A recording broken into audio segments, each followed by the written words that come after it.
Welcome to Finance Made Easy. Today, we'll be expanding on our topic. It's been 2 weeks since the semester started, and from this week onward, we've truly entered the realm of the art of finance. So, as we begin this phase of learning about the art of finance, I'd like to talk to you about the methodology for mastering finance. In the first 3 days of this week, you've already explored how the banking system creates credit through the lenses of legal tender, reserve requirements, and the benchmark interest rate. Some of you may have noticed that much of this content is approached from a macroeconomic perspective. A few users might find this odd, asking, "Teacher, what do these big macro-level terms have to do with our personal financial thinking and framework?" Well, that is exactly what I want to address today, why you need to start with a macro perspective to understand financial markets and financial phenomena. There are no isolated micro-financial phenomena in the world. Behind every micro aspect, there is always a macro-level logic or driving force. If you don't understand this logic, studying finance is like trying to climb a tree without knowing where the branches are. For example, changes in reserve requirements and interest rates are macroeconomic actions, but they directly affect the stock market, bond prices, and asset values you hold. They also influence corporate investments and financing decisions, which in turn directly impact personal job prospects and entrepreneurial opportunities. These are the so-called micro-level behaviors. How important is it to understand the macro context?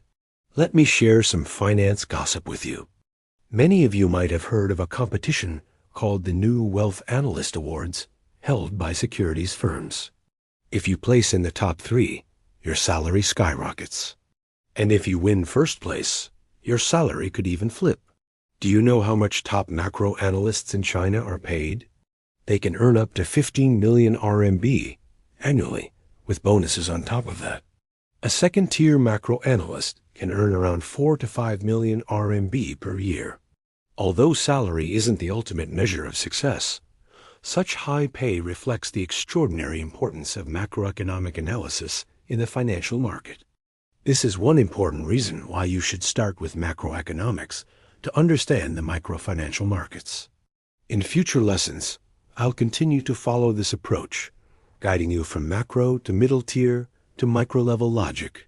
I can confidently say that the finance you learn using this methodology will truly have structure, and it will help you see both the trees and the forest. China's financial market is a gradually opening market under strong government guidance, so the government's influence on this market is profound. The U.S. financial market, on the other hand, is quite different. It evolved from the ground up, and there is a clear distinction between the government and the market. China's situation is completely different. For example, we all know that, in general, commercial banks should be free to set their own deposit and loan interest rates, right? But can interest rates in China really be fully market-driven? In China, the banking system has a policy called window guidance, where if the government wants banks to lend more or less, the central bank will directly call the heads of the big 4 banks and guide them on how much to lend and which businesses to prioritize. This is called window guidance. As the head of one of the big 4 banks, would you ignore this instruction? Of course not, because these banks belong to the state, and their leaders are appointed by the government. So in China, there's no such thing as purely government action or purely market action. Both are tightly intertwined. In our future lessons, we will talk about risk pricing in the stock market. You'll hear 2 terms, systematic risk and individual risk. How is stock pricing determined in the U.S. market? Essentially, it fluctuates based on the company's own situation. This is called individual risk pricing. In China, it's different.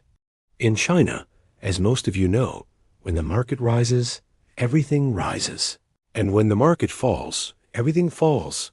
This is called systematic risk, dominating the pricing. In other words, in China, the pricing of micro-level financial instruments is closely linked to macro trends, and our financial market is inherently connected to the macroeconomic situation.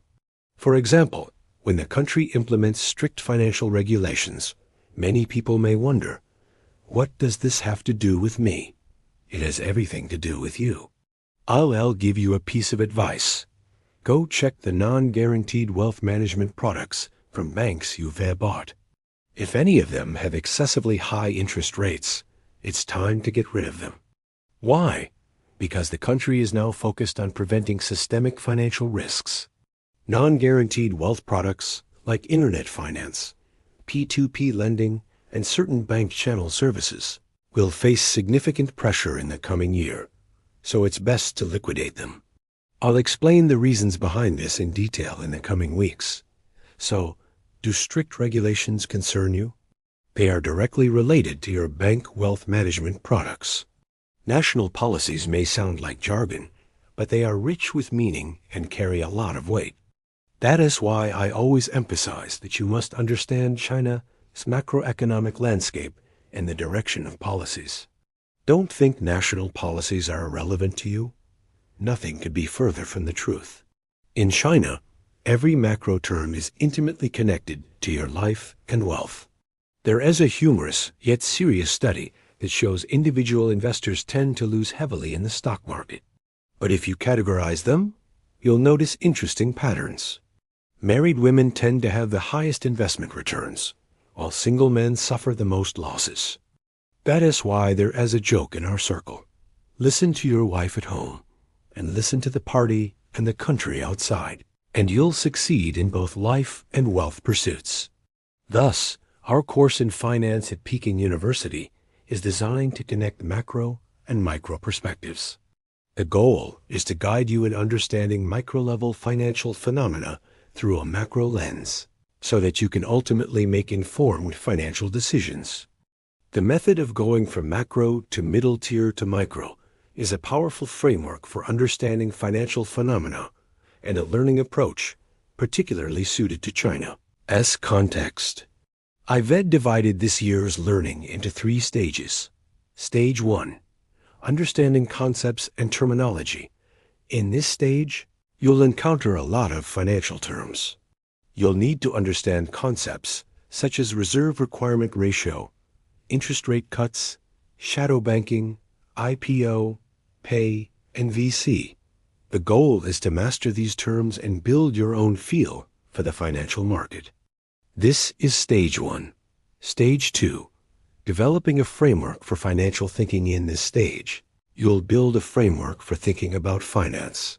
We live in an era of information overload, and there's a lot of misinformation in the market. Terms like excessive currency issuance and currency wars are often thrown around, but they often contain logical flaws. On top of understanding the concepts, you need to learn how to build your own framework for financial thinking and distinguish between correct and misleading information. How do we do this? If you look at the syllabus, you'll see that every module and its subtopics are interconnected. For example, in the banking module, we explore currency and credit, types of banks, and the relationship between banks and individuals in a layered approach. Once this module is complete, you'll have a holistic understanding of banks. This module is also connected to the investment banking module, and these 2 modules fall under the broader financial institutions category. When you finish the investment banking module, you'll realize that both investment banks and commercial banks are part of financial institutions, but they are interconnected yet distinct. This step-by-step, interconnected approach helps you build a comprehensive framework for thinking. With this framework, when you later read micro-level information, such as an analyst's report, you all have the ability to analyze and discern it in a completely different way. Stage 3, practical application. In this final stage, you'll apply your financial framework to solve real-world problems. I'll provide simulated macroeconomic environments and place you in specific scenarios where you'll need to make judgments, take actions, make investments, make business decisions, and manage financial operations based on the knowledge you've acquired. These are the 3 stages I've designed for you. Throughout these stages, I'll provide assessments. much like the CFA exams with periodic tests. Of course, we won't go into the fine details of the CFI exam, but the overall framework, logic, and thinking we develop will be very similar. So if you keep up with the daily learning, by the end of the year, you'll be able to pass all 3 stages. You'll all realize that you are on a level very close to those who have earned a CFA certification. If you're currently pursuing a CFA certification, I believe this learning process will significantly enhance your financial knowledge and elevate your understanding to a very high level. This is Finance Made Easy, helping you gain a higher perspective and re-understand wealth.